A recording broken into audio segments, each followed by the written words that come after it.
Hello everyone. So welcome to today's session. ഇന്ന് നമ്മൾ discuss ചെയ്യാനായിട്ട് പോകുന്നത് പോയിസൺ ഡിസ്ട്രിബ്യൂഷൻ ആണ്. നമ്മൾ കഴിഞ്ഞ ക്ലാസ്സിൽ ബൈനറി ഡിസ്ട്രിബ്യൂഷൻ എന്താണെന്ന് പഠിച്ചിട്ടുണ്ടായിരുന്നു. ബൈനറി ഔട്ട്കംസ് കിട്ടുന്ന കേസിലാണ് നമ്മൾ ബൈനോമിയൽ ഡിസ്ട്രിബ്യൂഷൻ യൂസ് ചെയ്യുന്നത്. പോയിസൺ ഡിസ്ട്രിബ്യൂഷൻ യൂസ് ചെയ്യുന്ന കേസ് എന്ന് പറയുന്നത് നമുക്ക് ഇവന്റ്സ് ഇൻഡിപെൻഡന്റ് ആയിട്ട് ഒക്കർ ചെയ്യുന്നതും അതേപോലെ തന്നെ ഒരു ഫിക്സഡ് ടൈം പീരീഡിൽ ഒക്കർ ചെയ്യുന്ന ഇവന്റ്സിലാണ് നമ്മൾ പോയിസൺ ഡിസ്ട്രിബ്യൂഷൻ യൂസ് ചെയ്യുന്നത്. എന്താണ്? ഒരു ഫിക്സഡ് ടൈം പീരീഡിൽ ഇൻഡിപെൻഡന്റ് ആയിട്ട് ഒക്കർ ചെയ്യുന്ന ഇവന്റ്സിനെ റെപ്രസെന്റ് ചെയ്യാൻ വേണ്ടിയിട്ടാണ് പോയിസൺ ഡിസ്ട്രിബ്യൂഷൻ യൂസ് ചെയ്യുന്നത്. ഫോർ എക്സാമ്പിൾ, നമുക്ക് ഒരു മിനിറ്റിൽ കിട്ടുന്ന ആവറേജ് ഫോൺ കോൾസ് എന്ന് പറയുന്നത് പോയിസൺ ഡിസ്ട്രിബ്യൂഷൻ ഒരു എക്സാമ്പിൾ ആണ്. നമ്മൾ എപ്പോഴാണോ ഒരു ആവറേജ് കണ്ടുപിടിക്കുന്നത് അവിടെ നമുക്ക് എന്ത് ചെയ്യാം? പോയിസൺ ഡിസ്ട്രിബ്യൂഷൻ യൂസ് ചെയ്യാനായിട്ട് പറ്റും. ഒരു ഫിനോമിനൻ പോയിസൺ ഡിസ്ട്രിബ്യൂഷൻ സാറ്റിസ്ഫൈ ചെയ്യണമെങ്കിൽ 4 കണ്ടീഷൻസ് ഫോളോ ചെയ്തിരിക്കും. ഫസ്റ്റ്, ഓരോ ഇവന്റ്സും അല്ലെങ്കിൽ ഓരോ ട്രയൽ എന്ന് പറയുന്ന ഇൻഡിപെൻഡന്റ് ഓഫ് ഈച്ച് അതർ ആയിരിക്കണം. ഒരു ട്രയൽ നടത്തുന്ന സമയത്ത് വേറൊരു ട്രയൽ എന്ത് ചെയ്യാൻ പാടില്ല? ഡിപ്പെൻഡൻസി ഉണ്ടായിരിക്കാൻ പാടില്ല. അടുത്തതെന്ന് പറഞ്ഞു കഴിഞ്ഞാൽ ഒരു ആവറേജ് റേറ്റ് ആണ് എടുക്കുന്നത്. നമ്മൾ ഇൻഡിപെൻഡന്റ് ആയിട്ട് കാൽക്കുലേറ്റ് ചെയ്യണതിന് പകരം നമ്മൾ ഒരു ആവറേജ് റേറ്റ് ആയിരിക്കും എടുക്കുന്നത്. So average rate of occurrence എന്ന് പറയുന്നത് ഒരു ഗീവൺ ടൈം പീരീഡിൽ കോൺസ്റ്റന്റ് ആയിരിക്കണം. ആവറേജ് റേറ്റ് ഓഫ് ഒക്കറൻസ് എന്ന് പറയുന്നത് ഒരു ഗീവൺ ടൈം പീരീഡ് കോൺസ്റ്റന്റ് ആയിരിക്കണം. അതുപോലെ തന്നെ ഇവന്റ്സ് എന്ത് ചെയ്യാൻ പാടില്ല? സെയിം ഇൻസ്റ്റന്റിൽ, അതായത് 2 ഡിഫറെന്റ് ഇവന്റ്സ് സെയിം ഇൻസ്റ്റന്റിൽ ഒക്കർ ചെയ്യാനായിട്ട് പാടില്ല. വേറൊരു കാര്യം എന്ന് പറഞ്ഞു കഴിഞ്ഞാൽ നമ്പർ ഓഫ് ഇവന്റ്സ് അല്ലെങ്കിൽ നമ്പർ ഓഫ് ട്രയൽ എന്ന് പറയുന്നത് ഒരു നോൺ നെഗറ്റീവ് ഇൻഡിജർ ആയിരിക്കണം. First of all, events independent ആയിരിക്കണം. 2, ആവറേജ് റേറ്റ് ഓഫ് ഒക്കറൻസ് എന്ന് പറയുന്നത് കോൺസ്റ്റന്റ് ആയിരിക്കണം. ഒരു ഗീവൺ ടൈം പീരീഡിൽ 2 ഡിഫറെന്റ് ഇവന്റ് ടൈം ഒക്കർ ചെയ്യാൻ പാടില്ല. നമ്പർ ഓഫ് ഇവന്റ്സ് എന്ന് പറയുന്ന ഒരു നോൺ നെഗറ്റീവ് ഇൻഡിജർ ആയിരിക്കണം.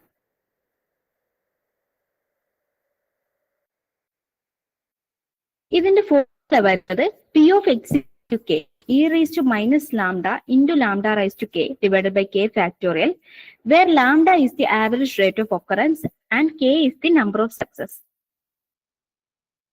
പോയിസൺ ഡിസ്ട്രിബ്യൂഷന്റെ ഏറ്റവും വലിയ പ്രത്യേകതയാണ് ഇവിടെ മീനും വാരിയൻസും ഈക്വൽ ആണ്. എന്താണ്? മീനും വാരിയൻസും ഈക്വൽ ആണ്. രണ്ടിനും ലാംഡ വെച്ച് തന്നെയാണ് റെപ്രസെന്റ് ചെയ്യുന്നത്. സ്റ്റാൻഡേർഡ് ഡീവിയേഷൻ എന്ന് പറയുന്നത് നമുക്കറിയാം സ്ക്വയർ റൂട്ട് ഓഫ് ലാംഡ അല്ലെങ്കിൽ സ്ക്വയർ റൂട്ട് ഓഫ് എന്താണ്? വേരിയൻസ് ആണ്. സോ നമുക്കൊരു എക്സാമ്പിൾ നോക്കാം. If A call centre receives 3 calls per minute on average, the probability of exactly 2 calls. So if A call centre receives 3 calls per minute on average, അപ്പൊ lambda എത്രയാണ്? 3. അതായത് ഒരു call സെന്ററിൽ ഒരു മിനിറ്റിൽ എത്ര കോൾസ് ആവറേജ് കിട്ടും? 3 calls കിട്ടും. അങ്ങനെയാണെങ്കിൽ എക്സാക്ട്ലി 2 കോൾ കിട്ടാനുള്ള പ്രോബബിലിറ്റി എത്രയെന്നാണ് ചോദിക്കുന്നത്. അതെങ്ങനെ കാൽക്കുലേറ്റ് ചെയ്യാം? ഇക്വേഷൻ ഉണ്ട്, e raise to minus lambda into lambda raise to k divided by k factorial. അതെന്താണ്? E raise to minus 3 into 3 square divide by 2 factorial എത്ര വരും? 0.224 വരും.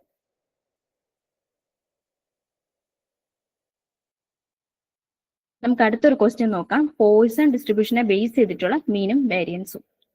If x of Poisson lambda equal to 4, find mean and variance. ഇതൊരു tricky question ആണ്. ഇത് competitive എക്സാംസിനൊക്കെ നമുക്ക് expect ചെയ്യാൻ പറ്റും. നമുക്കറിയാം പോയിസൺ ഡിസ്ട്രിബ്യൂഷനിലെ മീനും വേരിയൻസും ഈക്വൽ ആണെന്ന് അറിയാം.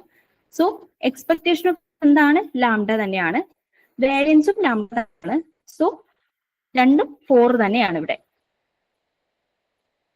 കാരണം നമുക്ക് ലാംഡ എത്രയാണെന്ന് തന്നിട്ടുണ്ട്, അത് 4 ആണ്. സോ മീനും വേരിയൻസ് 4 തന്നെയാണ്.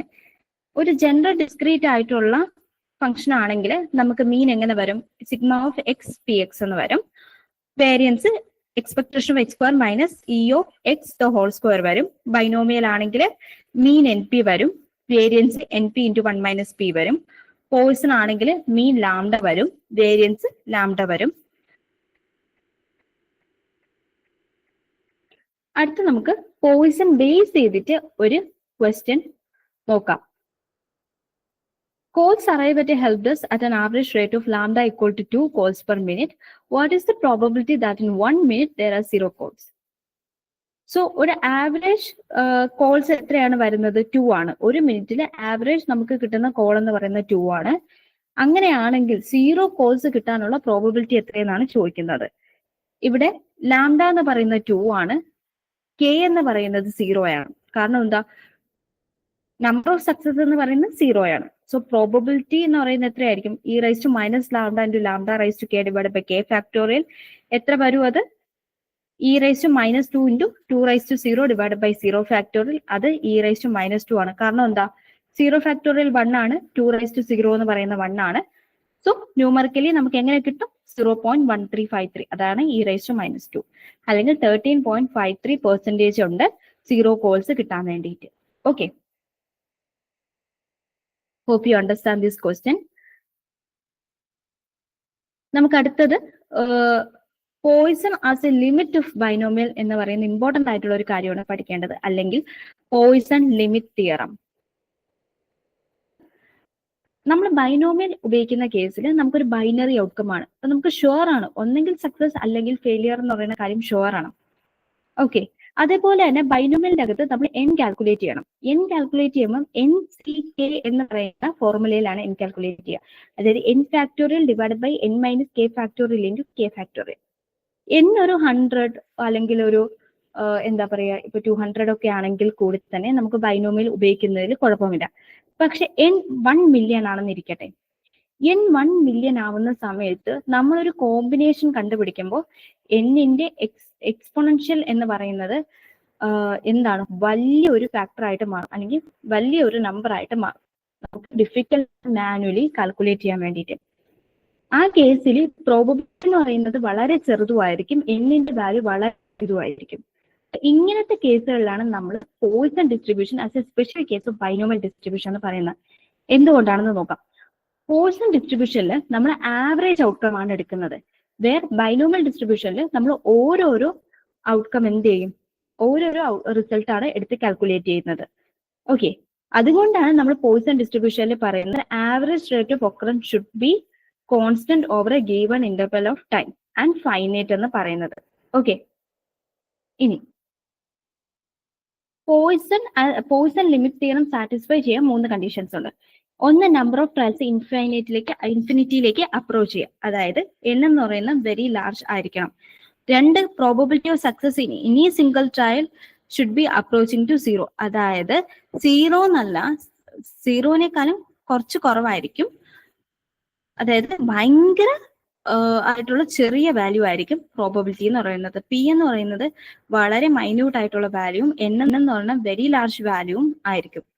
ഓക്കെ, പിന്നെ മീൻ എന്ന് പറയുന്നത് കോൺസ്റ്റന്റും ഫൈനൈറ്റും ആയിരിക്കണം. മീൻ എന്ന് പറയുന്നത് എപ്പോഴും കോൺസ്റ്റന്റ് ആയിരിക്കണം. ഇനി എത്ര ട്രയൽ നടത്തിയാലും 1 മില്യൺ ട്രയൽ നമ്മൾ നടത്തിയാലും മീൻ എന്ന് പറയുന്നത് എന്തായിരിക്കണം? കോൺസ്റ്റന്റ് ആയിരിക്കണം. ഓക്കെ, അങ്ങനെയാണെങ്കിൽ നമുക്ക് ബൈനോമിയൽ ഒരു സ്പെഷ്യൽ കേസ് ഓഫ് പോയിസൺ, അല്ലെങ്കിൽ Poisson as a special case of ബൈനോമിയലിന് പറയാനായിട്ട് പറ്റും. ഇതിന് റെയർ ഇവന്റ് അപ്രോക്സിമേഷൻ ഓഫ് ബൈനോമിയലിനും പറയാം. ഇതൊരു സൂപ്പർ റെയർ ഇവന്റ് ആണെന്ന് നമുക്ക് പറയാനായിട്ട് പറ്റും. കാരണം എന്താ? n ലാർജ് ആയിട്ടുള്ള കേസിലും p സ്മോൾ ആയിട്ടുള്ള കേസും ആയതുകൊണ്ടാണ് അങ്ങനെ റെയർ ഇവന്റ് എന്ന് പറയുന്നത്. ഓക്കെ, ഇത് വെച്ചിട്ട് നമുക്കൊരു ക്വസ്റ്റ്യൻ എക്സ്പെക്ട് ചെയ്യാം.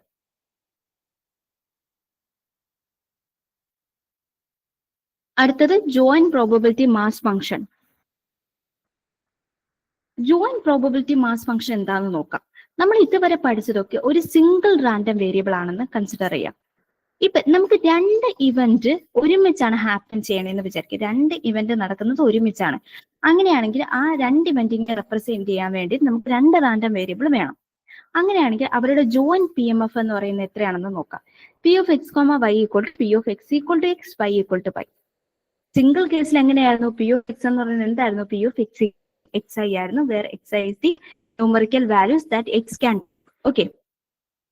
സോ ഇതെന്താണ് നൽകുന്നത്? ഇതിൽ നമുക്ക് എന്ത് ഇൻഫർ ചെയ്തെടുക്കാൻ വേണ്ടി പറ്റും? 2 ഇവന്റ്സ് ഒരുമിച്ച് നടക്കുന്നെങ്കിൽ അതിന്റെ പ്രോബബിലിറ്റി എത്രയെന്നാണ് നമുക്ക് പറയാൻ വേണ്ടി പറ്റുന്നത്. അടുത്തൊരു ഇമ്പോർട്ടന്റ് ആയിട്ടുള്ള ടോപ്പിക് ഉണ്ട്, അതായത് സബ് ടോപ്പിക് ആണിത്, മാർജിനൽ PMF. ഓക്കെ, നമുക്ക് ജോയിന്റ് പ്രോബബിലിറ്റി മാസ് ഫംഗ്ഷൻ ഉണ്ടെങ്കിൽ നമുക്ക് എന്ത് ചെയ്യാനായിട്ട് പറ്റും? ഏതെങ്കിലും ഒരു വേരിയബിളിന്റെ പ്രോബബിലിറ്റി കണ്ടുപിടിക്കാനായിട്ട് പറ്റും. എങ്ങനെ കണ്ടുപിടിക്കാനായിട്ട് പറ്റും? നമുക്ക് വേറൊരു വേരിയബിൾ വെച്ച് മറ്റൊരു വേരിയബിളിന്റെ പ്രോബബിലിറ്റി കണ്ടുപിടിക്കാനായിട്ട് പറ്റും. അതായത് എക്സ് വെച്ചിട്ട് വൈയുടെ പ്രോബബിലിറ്റി കണ്ടുപിടിക്കാനായിട്ട് പറ്റും, വൈ വെച്ചിട്ട് എക്സിന്റെ പ്രോബബിലിറ്റി കണ്ടുപിടിക്കാനായിട്ട് പറ്റും. ഇതിനെയാണ് മാർജിനലൈസിങ് എന്ന് പറയുന്നത്. ഇതിൽ നിന്ന് കിട്ടുന്ന ഔട്ട്കമിന്റെ പേരാണ്, അല്ലെങ്കിൽ ഇതിൽ നിന്ന് കിട്ടുന്ന ആൻസർ ആണ് എന്താണ്? മാർജിനൽ ഡിസ്ട്രിബ്യൂഷൻ എന്ന് വിളിക്കുന്നത്. ഇങ്ങനെ ചെയ്യുന്നതിനാണ് മാർജിനൽ ഡിസ്ട്രിബ്യൂഷൻ എന്ന് പറയുന്നത്. So p of x equal to sigma by P of x comma y, P of y equal to sigma x p of x comma y. ഇതാണ് മാർജിനൽ ഡിസ്ട്രിബ്യൂഷന്റെ ഇക്വേഷൻ. നമുക്കൊരു പ്രോബ്ലം നോക്കാം. പ്രോബ്ലം നോക്കുമ്പോൾ നമുക്ക് ഇത് എന്താണെന്ന് മനസ്സിലാവും. ഇതൊരു അഡ്വാൻസ് പ്രോബ്ലം ആണ്. അഡ്വാൻസ് പ്രോബ്ലം ആണെന്ന് പറയേണ്ട റീസൺ, ഇതിനകത്ത് നമുക്ക് ഒരു മെയിൻ പ്രോബ്ലം തരും, ഒരു ടാബുലർ കോളം തരും. അതിൽ നിന്ന് നമ്മൾ 4 കാര്യങ്ങൾ കണ്ടുപിടിക്കാനായിട്ടുണ്ട്. സോ കുറച്ചധികം കാൽക്കുലേഷൻസ് വരുന്നുണ്ട്. So let discrete random variable X element of 0,1, y element of 0, 1, 2 have joint PMF given by the table xy. x ആണെങ്കിൽ 0, 1, y ആണെങ്കിൽ 0, 1, 2. സോ അതിന്റെ ജോയിന്റ് പ്രോബബിലിറ്റീസ് ആണ് തന്നിരിക്കുന്നത്. നമ്മൾ എന്തെന്ന് വെരിഫൈ ചെയ്യണം? First of all verify the joint PMF sums to 1. ഒരു valid PMF ആണെങ്കിൽ എല്ലാ പ്രോബബിലിറ്റീസിന്റെയും സം എന്തായിരിക്കണം? 1 ആയിരിക്കണം. എന്താണ്? ഒരു വാലിഡ് PMF ആണെന്ന് പറയണമെങ്കിൽ എല്ലാ പ്രോബബിലിറ്റിയും സം ചെയ്യുമ്പോൾ 1 ഈക്വൽ ആയിരിക്കണം. So sum of all entries നമുക്ക് നോക്കാം. 0.1, 0.2, 0.1, 0.2, 0.3, 0.1. എത്ര കിട്ടും? 1 കിട്ടും. അതുകൊണ്ട് ഇതൊരു വാലിഡ് PMF ആണ്. Find marginals P of x of x and P of y of y. P of x of x and P of y of y എത്രയാണെന്നാണ് നോക്കുന്നത്. അതായത് ഇൻഡിവിജ്വൽ പ്രോബബിലിറ്റീസ് എത്രയാണെന്ന് നമുക്ക് കാൽക്കുലേറ്റ് ചെയ്യണം. ഇവിടെ P of x of 0യും P of x of 1ഉം calculate ചെയ്യണം. അതുപോലെ തന്നെ P of y of 0, y of 1, y of 2 calculate ചെയ്യണം. P of x of 0 നമുക്ക് എങ്ങനെ ചെയ്യാം? ഹൊറിസോണ്ടൽ ആയിട്ട് അതിന് നേർക്കുള്ളത് ആഡ് ചെയ്താൽ മതി. 0ക്ക് നേർക്കുള്ള 0.1, 0.2, 0.1, 1ന് നേർക്കുള്ള 0.2, 0.3, 0.1. സോ അതിന് നേരെ കിടക്കുന്ന പ്രോബബിലിറ്റീസ് ആഡ് ചെയ്ത് കഴിഞ്ഞാൽ നമുക്ക് റെസ്പോണ്ടിങ് ആയിട്ടുള്ള ഇൻഡിവിജ്വൽ പ്രോബബിലിറ്റീസ് കിട്ടും. അത് എത്രയാണ്? 0.4ഉം 0.6ഉം. അടുത്തത് മാർജിനൽ ഓഫ് y എത്രയാണെന്ന് കണ്ടുപിടിക്കണം. അതായത് വൈയുടെ ഇൻഡിവിജ്വൽ പ്രോബബിലിറ്റീസ് വെർട്ടിക്കൽ ആയിട്ട് ആഡ് ചെയ്യുക. P of y of 0 എന്താണ്? 0.1 plus 0.2, that is 0.3. P of y of 1 എത്രയാണ്? 0.2 plus 0.3, അത് എത്രയാണ്? 0.5. അടുത്ത P of y of 2 എത്രയാണ്? 0.1 plus 0.1, അത് എത്രയാണ്? 0.2. നമുക്കിപ്പോൾ 0.3, 0.5, 0.2 കിട്ടിയിട്ടുണ്ട്. അടുത്തത് ഇൻഡിപെൻഡൻസ് ചെക്ക് ചെയ്യണം. എങ്ങനെയാണ് P of x of y independent ആണ് എന്ന് പറയുന്നത് നോക്കാം. P of x of y independent ആണെങ്കിൽ P of x of y equal to P of x of x into P of y ആയിരിക്കണം. എല്ലാ എക്സിന്റെ പേരിനും ഓവറോൾ പ്രോബബിലിറ്റി എന്ന് പറയുന്നത് ഇൻഡിവിജ്വൽ പ്രോബബിലിറ്റീസിന്റെ പ്രൊഡക്റ്റ് ആയിരിക്കണം എന്നാണ് പറയുന്നത്. അങ്ങനെയാണോ എന്ന് നോക്കാം. ഏതെങ്കിലും ഒരു കണ്ടീഷൻ കൂടി സാറ്റിസ്ഫൈ ചെയ്തില്ല, അല്ലെങ്കിൽ ഏതെങ്കിലും ഒരു പേര് സാറ്റിസ്ഫൈ ചെയ്തില്ല എന്നുണ്ടെങ്കിൽ അത് ഇൻഡിപെൻഡന്റ് അല്ല. ഇവിടെ അങ്ങനെയാണോ എന്നാണ് നോക്കേണ്ടത്. ഒരു കേസ് എടുത്ത് നോക്കാം. ഏതെങ്കിലും ഒരു കാര്യം ചെയ്ത് നോക്കിയാൽ മതി. എക്സ് ഓഫ് 0യും y ഓഫ് 0യും P of x equal to 0, y equal to 0. അതായത് P 0, എന്താണെന്ന് നോക്കാം. P of 0, എന്താണ്? 0, എന്താണ്? 0.1. P of x of 0 എന്താണ്? x of 0, 0.4. P of y of 0 എന്താണ്?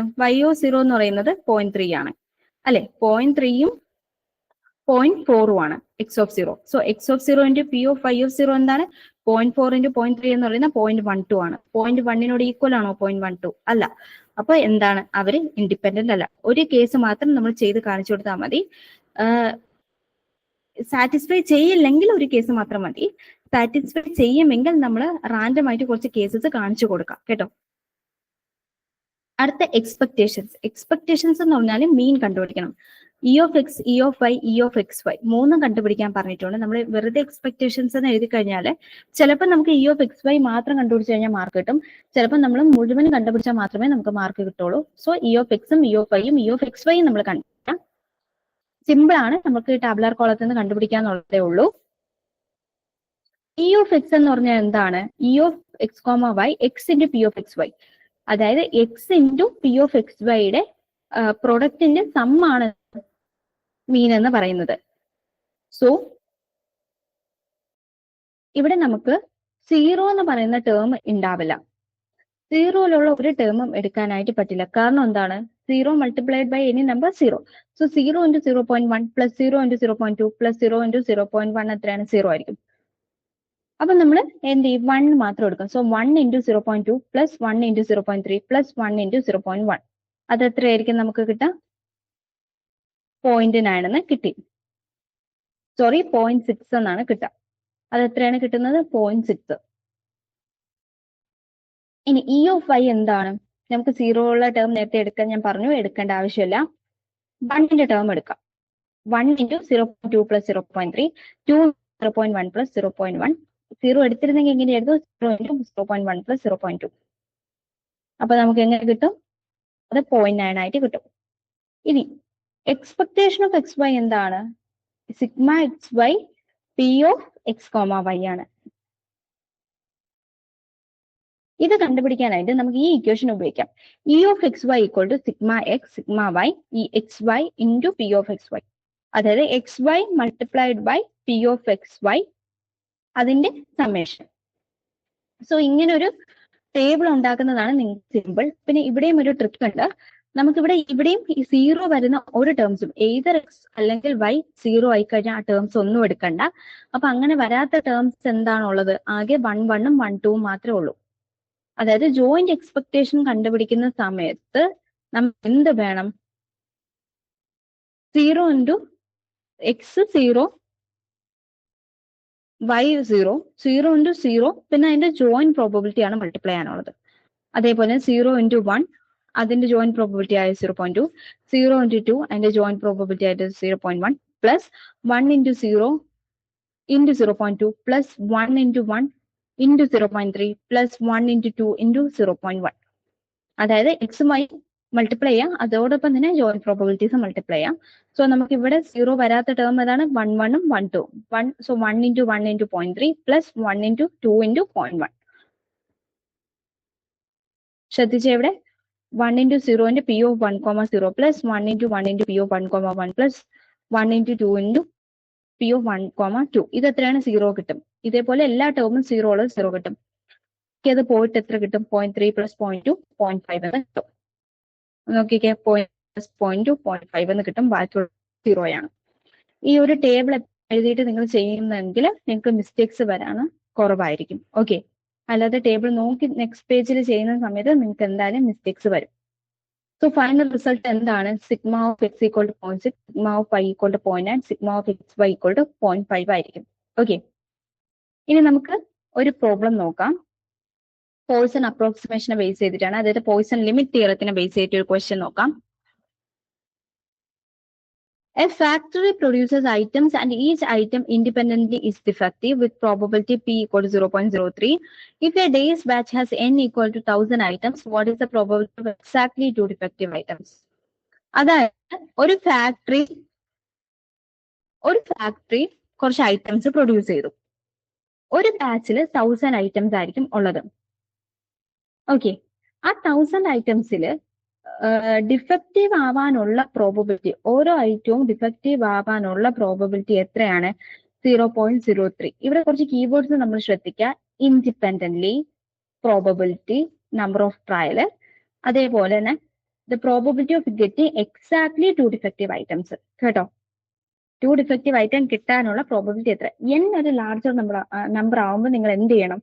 പോയ്സണിലേക്ക് പോകണം. പ്രോബബിലിറ്റി തന്നിട്ടുണ്ട്, നമ്പർ ഓഫ് സക്സസ് അതായത് k തന്നിട്ടുണ്ട്, അതേപോലെ തന്നെ എന്താണ് എന്നും തന്നിട്ടുണ്ട്. നമുക്കിവിടെ ഇവർ പറഞ്ഞിരിക്കുന്നത് രണ്ടും കാൽക്കുലേറ്റ് ചെയ്യണം എന്നാണ്.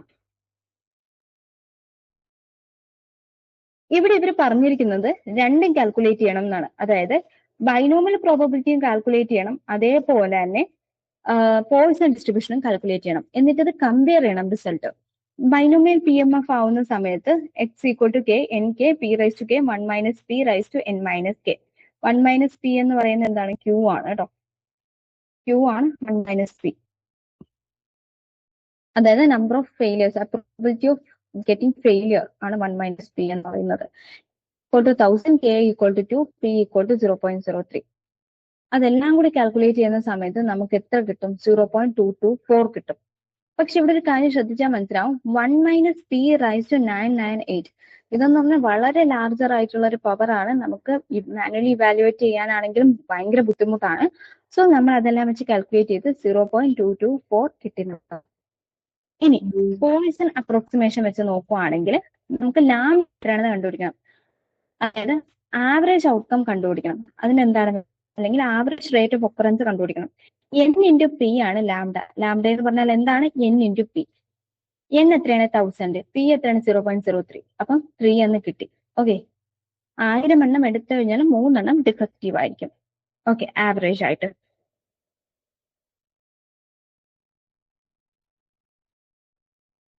സോ ഇവിടെ P of x equal to 2 e raise അങ്ങനെയാണെങ്കിൽ 2 എണ്ണം ഡിഫക്റ്റീവ് ആവാനുള്ള ചാൻസ് എത്രയാണെന്ന് നോക്കണം.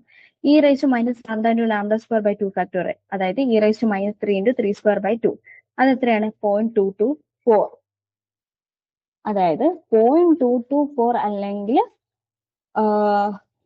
22.4% എന്താണ് നമുക്ക് ഡിഫക്റ്റീവ് ആവാനുള്ള ചാൻസ് ഉണ്ട്.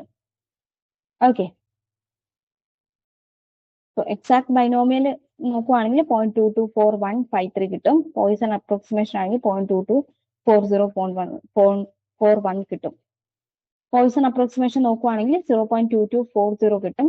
എക്സാക്ട് ബൈനോമിയൽ നോക്കുവാണെങ്കിൽ 0.2241 കിട്ടും.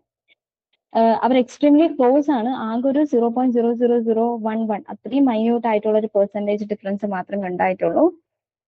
സോ നമുക്ക് എന്ത് ചെയ്യാൻ പറ്റും? പോയിസൺ ഡിസ്ട്രിബ്യൂഷൻ ആണ് നല്ലൊരു അപ്രോക്സിമേഷൻ ഇവിടെ പറയാനായിട്ട് പറ്റും. പോയിസൺ എന്ന് പറയുന്ന നല്ലൊരു അപ്രോക്സിമേഷൻ നമുക്ക് പറയാനായിട്ട് പറ്റും. അടുത്തത് ഇൻഡിപെൻഡന്റ് റാൻഡം വേരിയബിൾ. എക്സും വൈയും ഇൻഡിപെൻഡന്റ് ആവണമെങ്കിൽ ഞാൻ നേരത്തെ നമ്മൾ ഡിസ്കസ് ചെയ്തതാണ്. P of x comma y എന്ന് പറയുന്നത് P of x of x into P of y of y. This means that knowing x tells us nothing about y. Okay, എക്സിനെ കുറിച്ച് നമുക്ക് ഇൻഫർമേഷൻ ഉണ്ടെങ്കിലും അത് വൈനെ കുറിച്ച് ഒരു ഇൻഫോം തരുന്നില്ല എന്നാണ് പറയുന്നത്. കാരണം അവരെന്താണ്? ഇൻഡിപെൻഡന്റ് ആണ്. ഓക്കെ, അവർ തമ്മിലൊരു ഡിപ്പെൻഡൻസി ഇല്ല. അതുകൊണ്ട് എക്സിനെ കുറിച്ച് നമുക്ക് അറിയാമെങ്കിലും വൈനെ കുറിച്ച് അതൊരു ഡീറ്റെയിൽസും തരുന്നില്ല. Expected value function of 2 variables. 2 വേരിയബിൾസിന്റെ എക്സ്പെക്ടഡ് വാല്യൂ എത്രയെന്നാണ് നമ്മൾ നോക്കുന്നത്. If we have a function g of x, y, then g of x, y equal to x plus y, e of x plus y equal to e of x plus e of y. So നമുക്ക് expected value ഇവിടെ എന്താണ്? e of x plus e of y ആണ് കേട്ടോ.